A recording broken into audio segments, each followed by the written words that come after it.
ॐ श्री गणेशाय नमः। ॐ श्री सरस्वत्यै नमः। ॐ श्री गुरुभ्यो नमः।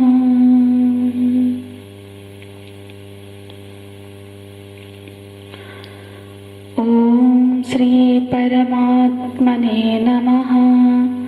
अथ सप्तमोऽध्यायः।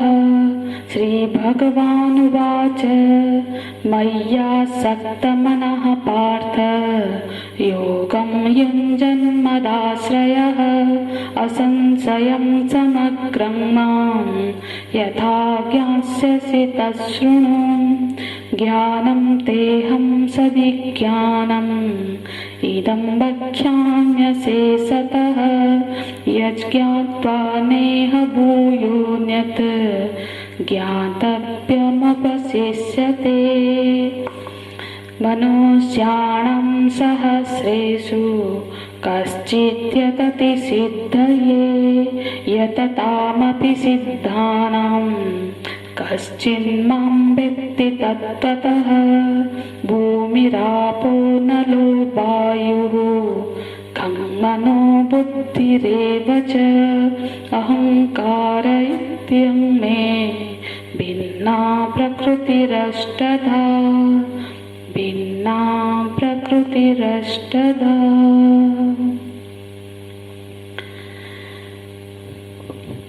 परमात्मा का तत्व कैसा है, स्वरूप कैसा है, इसी का निर्वचन भगवान इस अध्याय में करने जा रहे हैं। तो भगवान अर्जुन जी से कह रहे हैं, अर्जुन क्योंकि तुम में वो योग्यता है, इसीलिए मैं तुम्हें इस भगवत तत्व का ज्ञान बताने जा रहा हूँ, तच्छृणु। दूसरे श्लोक में भगवान बताते हैं कि अहम वक्ष्यामि ज्ञानम सविज्ञानम। विज्ञान के साथ उस ज्ञान को, उस परम ज्ञान को मैं बताने जा रहा हूँ। और वो समग्र ज्ञान, और उसका फल क्या बताते हैं कि जो इस ज्ञान को जान लेता है, यज् ज्ञात्वा न इह भूयोऽन्यत् ज्ञातव्यम् अवशिष्यते। जिस ज्ञान को जान लेने के बाद और कुछ जानना शेष नहीं रह जाता।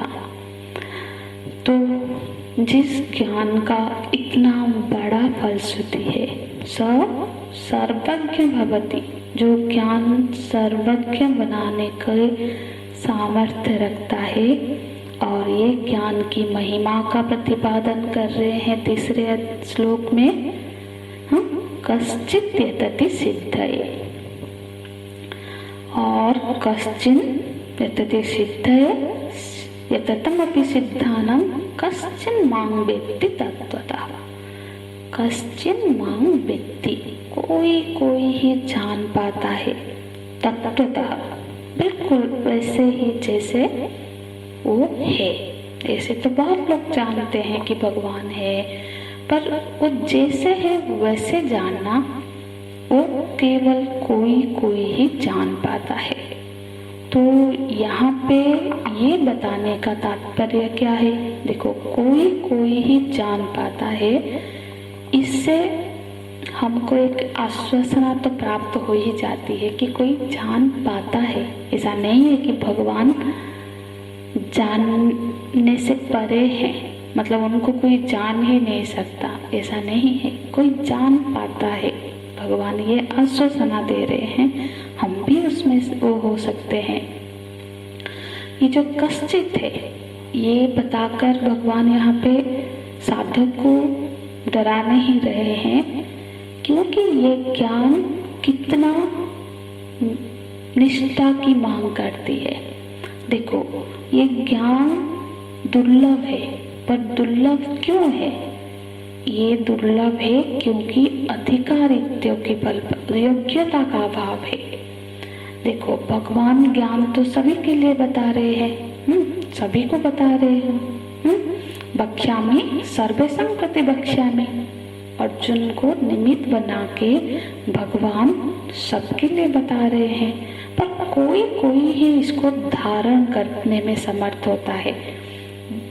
जब अंतःकरण तैयार हो जाता है, कोई साधक योग्य, साधक में वो योग्यता आ जाती है, तभी वो इस ज्ञान को धारण कर पाता है।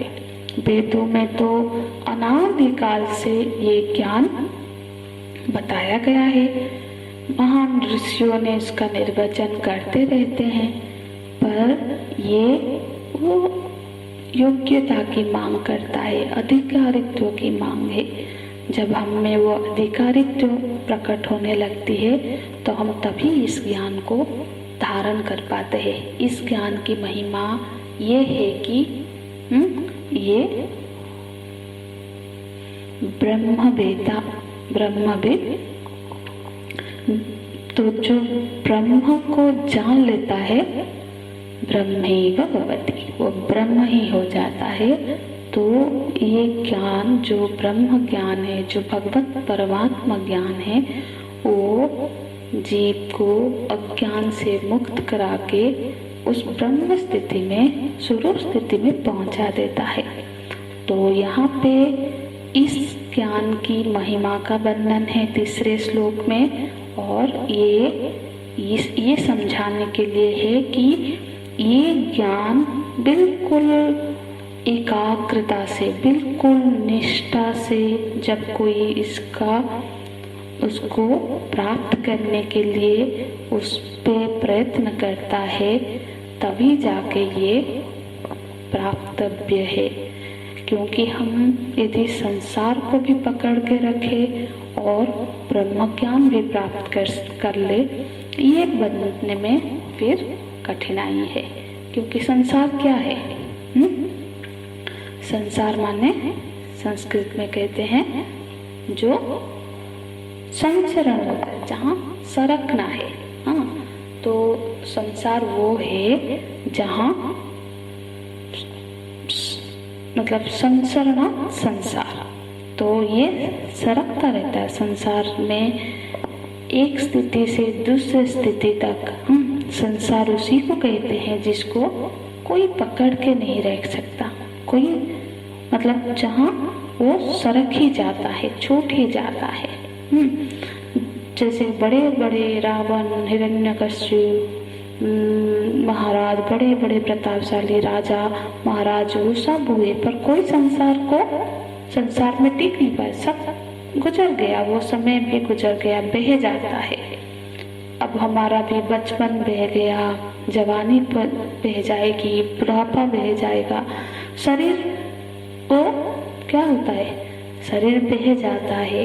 ये पर ये जो रोक के रखा, किसी ने भी इसको रोक के नहीं रख पाया है। तो जो छूटने वाली चीज है, जो हमारे रोकने से रोकने वाली चीज नहीं है, जो उसको पकड़ के रखेगा, तो वो परमात्मा तत्व को कैसे जान पाएगा? क्योंकि परमात्मा कैसे है? परमात्मा उनको कहते हैं जिसको कोई छोड़ ही नहीं सकता। संसार तो उसको कहते हैं जिसको कोई पकड़ नहीं सकता, और परमात्मा तो हमारे स्वरूप ही है, तो वो हमारे सर्वस्व है, सच्चिदानंद घन प्रभु है। तो उनको हम चाहे तब भी हम उनको निकाल कर फेंक नहीं सकते, पर हमारी दृष्टि उस तरफ ना होके ये जो क्षण भंगुर अनित्य संसार है उसी की तरफ टिका हुआ है। इसीलिए ये ज्ञान का अधिकारी बनने के लिए हमको अपने को एक तरफ बिल्कुल सब छोड़ के, इसीलिए सब संसार की चीजों से ऊपर उठ के जब साधक केवल और केवल अपनी मुक्ति के लिए, उस सिद्धि के लिए, मतलब मोक्ष प्राप्ति के लिए, उस ज्ञान के लिए, वो मुमुक्ष तो उसमें आता है, तभी जाकर ये ज्ञान प्राप्त हो सकता है। तो अब आगे भगवान उस ज्ञान की व्याख्या कर रहे हैं आगे के श्लोक में। श्लोक देखेंगे, बोलते हैं भूमि रापो नलो वायुः खं मनो बुद्धिरेव च अहंकार इत्ययं मे भिन्ना प्रकृतिरष्टधा। तो भगवान यहाँ इस 7वें श्लोक में यहाँ पे इस 7वें अध्याय में भगवान 2 तरह की प्रकृति का वर्णन करते हैं। एक तो अपरा प्रकृति और परा प्रकृति और भगवत स्वरूप का। 3 तरह का ज्ञान का यहाँ हम परिचय पाएंगे। तो यहाँ पे इस श्लोक में भगवान बोलते हैं कि अर्जुन मेरी 2 प्रकृतियां हैं। तो अपना परिचय देते हुए भगवान पहले अपने प्रकृति के बारे में बताते हैं। तो मैं प्रकृति ही, मेरी एक प्रकृति है। हाँ, प्रकृति माने क्या? प्रकृति का मतलब होता है जो बनाई नहीं गई है, जो कृत नहीं है, जो कृत से भिन्न है। कृत माने क्या? जिसको बनाई गई है। प्रकृति माने जिसको बनाया नहीं गया है, जो अनादि है और जिसको कोई जब बनाया नहीं गया तो कोई बनाने वाला भी नहीं है। तो यहाँ पे पहले हम थोड़ा सा चर्चा करेंगे कि भगवान क्यों प्रकृति का वर्णन क्यों कर रहे हैं, इसका क्या प्रयोजन है। देखो, संसार की जो मनुष्य हैं, मतलब मनुष्य है, वो संसार की वस्तुओं को क्या मेरी मेरी करता रहता है। तो ये मेरी जमीन है, मेरा घर है, मेरा गाड़ी है, जो मेरा सोना है, चांदी है, तो ये जो मैं मानकर इसके साथ अपने को बांध लेते हैं, है ना। ये मेरा है बांधकर ही हम बांधे।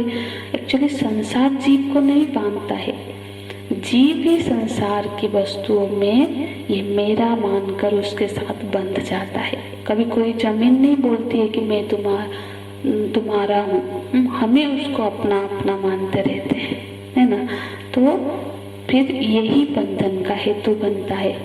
तो अब पहले अपरा प्रकृति का बंधन देखते हैं कि कैसे हम इससे संसार से कोई भी वस्तु नहीं है जो अपनी है।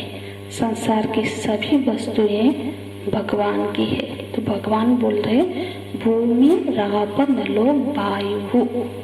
भूमि माने तो यहाँ प्रकृति का 8 अवयव है, मतलब प्रकृति तो एक है। और वो प्रकृति कैसी है? मम, मेरी प्रकृति है।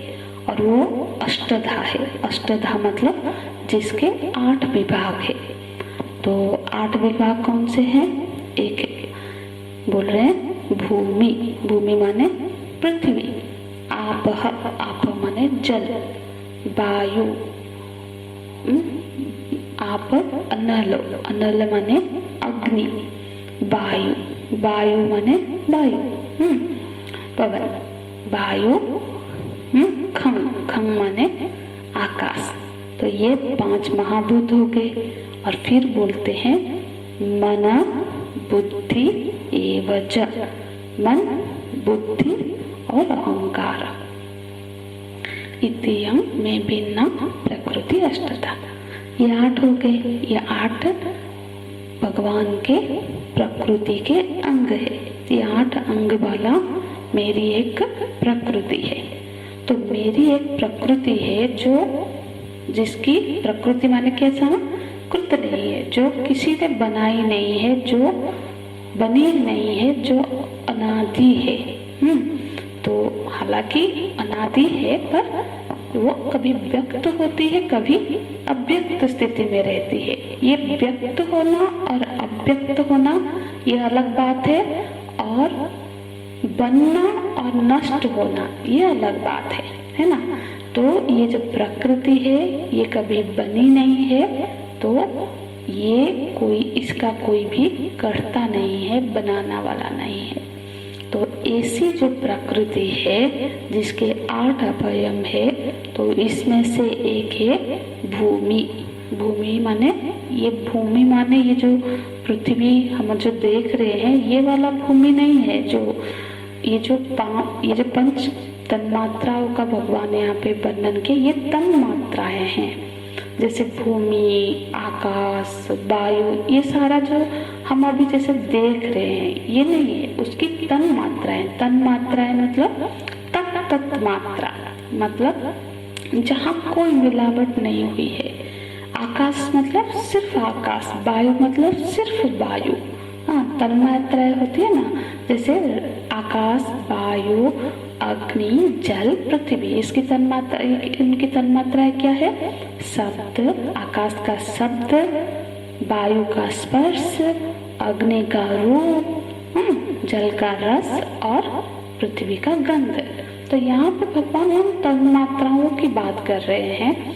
यहाँ जो ठोस स्थूल पृथ्वी हमको दिखती है, यहाँ वो स्थूल पंचभूत की बात नहीं हो रही, यहाँ सूक्ष्म पंचभूतों की बात हुई है। अपंचीकृत मतलब पंचीकृत नहीं हुई है।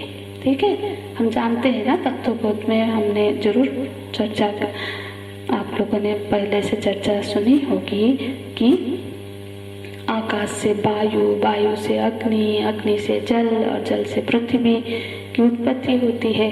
तो उससे पहले त्रिगुण होते हैं, सत्व, रज, तम, त्रिगुणों से इन सब की उत्पत्ति होती है। तो फिर उत्पत्ति की प्रक्रिया हम कभी तत्वबोध का अध्ययन होगा तो विस्तार से चर्चा करेंगे। तो उसमें क्या होती है? त्रिगुण होता है। त्रिगुणों से फिर योग होके आकाश, वायु आदि की उत्पत्ति होती है। फिर उसी के सत्वांश से ये मन, बुद्धि, अहंकार आदि जो हमारी अंतःकरण होती है, उस अंतःकरण की सृष्टि होती है। तो ये जो प्रक्रिया, सृष्टि प्रक्रिया है, भगवान यहाँ बिल्कुल सृष्टि के आरंभ में ले जा रहे हैं मानो। तो भगवान यहाँ पे पंच महाभूत मतलब उनको यहाँ पे वर्णन कर रहे हैं, उनकी सूक्ष्मता के, सूक्ष्म तन्मात्राओं के आधार पर। हाँ, तो और आगे बताते हैं कि मनः बुद्धि रेव च, और ये तो हो गए 5 तन्मात्राएं। ये तन्मात्राएं बिल्कुल पृथक पृथक है, क्योंकि जब वो ठोस बनता है, जब मिलता है तभी हमको दृष्टिगोचर में होता है। जब हम जिसको देख रहे हैं, जो स्थूल है, ये तो पंचीकृत पंच महाभूत है, पंच महाभूत का पंचीकृत रूप है ना। तो जो अपंचीकृत पंच महाभूत है, जो तन मात्राएं हैं, उनकी चर्चा है यहाँ पर। और मन का अर्थ भगवान भाष्यकार करते हैं, मन इति मनसः कारणम अहंकार गृह्यते। मन माने जो मन है, जो समष्टि अहंकार है, उसी को यहाँ पे मन कहा गया है। मतलब यहाँ किसी कोई भी बात व्यष्टि की नहीं हो रही है, व्यष्टि और समष्टि। समष्टि मतलब सारे, तो जो समष्टि मन है, अहंकार है, वही यहाँ पे मन बताना के पदवाच्य हुआ है। और फिर ये जो व्यष्टि मन की चर्चा नहीं है, तो यहाँ फिर समष्टि मन है, उस जो अहंकार है वो मन है, मतलब मन का जो कारण रूप जो अहंकार है। फिर बोलते हैं बुद्धि, बुद्धि मतलब इति अहंकार कारणम महत्तत्व, जो महत्तत्व है वो यहाँ पे बुद्धि बताया गया है। इस श्लोक में जो बुद्धि शब्द का प्रयोग हुआ है वो महत्तत्व है। और आगे हम इसको विस्तार से समझेंगे। और फिर आगे बोलते हैं अहंकार। अहंकार को भगवान भाष्यकार यहाँ पे बताते हैं, इति अविद्या संयुक्तम अव्यक्तम। जो अव्यक्त है वो यहाँ पे अहंकार के रूप में भगवान बता रहे हैं। बिल्कुल सृष्टि के प्रारंभ से चर्चा करते हैं कि सृष्टि के आरंभ में क्या हुआ? प्रक्रिया में जो एक पहले अव्यक्त की स्थिति है। हाँ, अव्यक्त स्थिति माने जब त्रिगुणों की साम्यावस्था है ना। त्रिगुणों की साम्यावस्था को ही हम अव्यक्त बोलते हैं। तो जो त्रिगुणों की साम्यावस्था में जब क्षोभ हुई, उसमें से फिर महतत्व, फिर अहंकार, और फिर सृष्टि में जब आरंभ होता है तो उसमें महतत्व की सृष्टि होती है। तो फिर वो प्रक्रिया कैसी है? त्रिगुणों की साम्यावस्था, मतलब जो अव्यक्त है, फिर त्रिगुणों की वहां से प्रकृति का रूप लेती है, उसमें विक्षेप हुआ और उसमें संरचना हुई महतत्व। अब उस प्रकृति का दूसरा जो परिणाम स्थिति है वो महतत्व से जो बुद्धि, तो परिणमन हुआ और अग्न संलंचन हुआ अहंकार, समष्टि अहंकार को यहाँ पे मन कहा गया। फिर पंच तन्मात्राओं की सृजना हुई प्रलय काल में त्रिगुणों की साम्यावस्था से, जो साम्यावस्था है उसका प्रकृति का पहला रूप।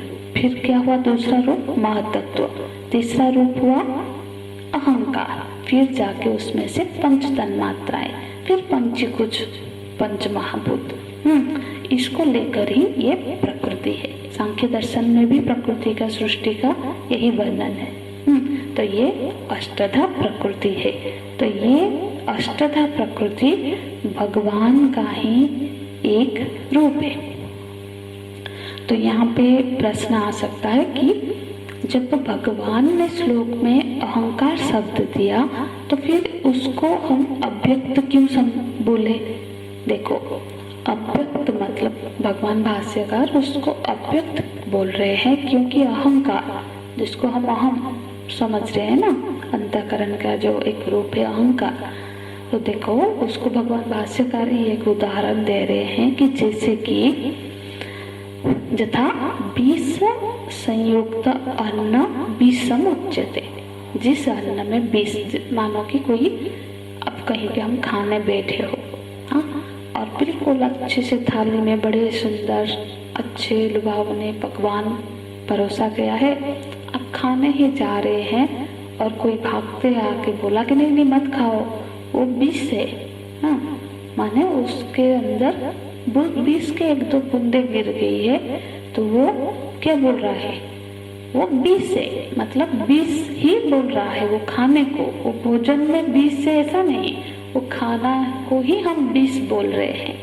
इसी तरह से जो अव्यक्त की स्थिति है, उस स्थिति में, अव्यक्त की स्थिति में क्या होती है? पूरी सारी जीव उसमें अव्यक्त में क्या होता है? लीन हो जाते हैं।